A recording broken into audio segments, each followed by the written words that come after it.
Spotting the tiger. Recognizing early signs of anorexia in children. I'm Jamie Lee Curtis, and I'd like to talk to you about anorexia nervosa in children. Anorexia affects only a few of our children, but the damage it does can be terrible.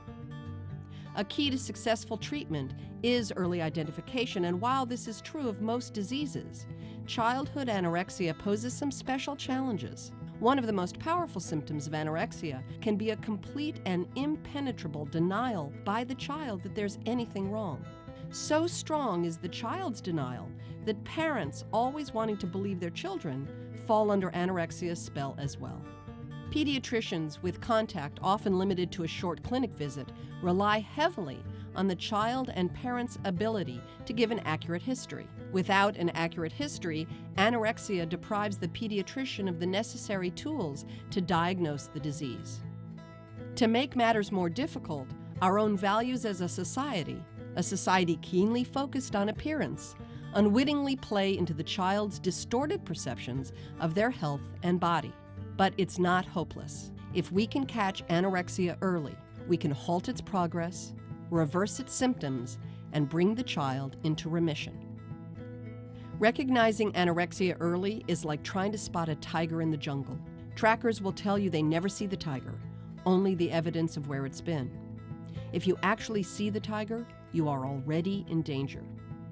The same is true of anorexia. When anorexia is obvious, serious damage may have already been done. With anorexia, we're looking for the behaviors that lead to food restriction, obsessive exercise, and ultimately starvation. Around the country, there are medical clinics and hospitals that specialize in treating anorexia in children. I'm going to take you to one of these clinics to meet some of the doctors and therapists who work there. We'll also meet a pediatrician from the local community who will share with us her experiences, both successfully and unsuccessfully identifying anorexia. It's through the work of people like these, children and their families can identify anorexia and overcome it. We will meet a young man who had childhood anorexia and who can tell you firsthand what it was like to be controlled by his disease.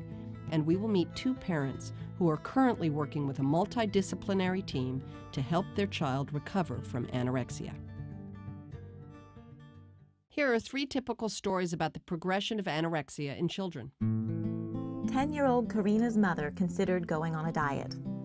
Karina encouraged her and, in an attempt to be supportive, joined her, reducing her own calorie intake as well. Before long, Karina eliminated whole categories of food from her diet. She obsessively weighed herself and exercised for hours on end. At 600 calories per day and refusing to drink water, she confided, "My mind gets angry when I gain weight."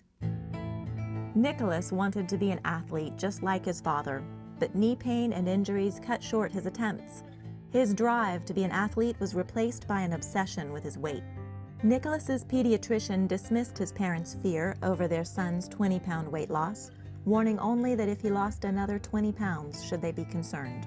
When an extended family vacation interrupted Nicholas's exercise routine, he resolved to lose weight by, in his words, eating more healthfully. Upon the family's return, Nicholas had lost another 15 pounds. At 16 years old and 6'1", Nicholas weighed 132 pounds. Lucy was always considered a big-boned girl. At age 14, she was 5'8" and weighed 180 pounds. She began to diet to lose weight. When she reached 140 pounds, she felt like she finally looked right. But she didn't feel right. After a sudden fainting episode, she was admitted to hospital with a resting pulse of 42. All 3 of these children have anorexia. So what is anorexia? As far as I'm concerned, anorexia nervosa is a brain disorder. In the 19th century and in the 20th century, it was regarded as a failure of parenting, something that someone indulged in for psychological reasons or social reasons, or a combination of the two.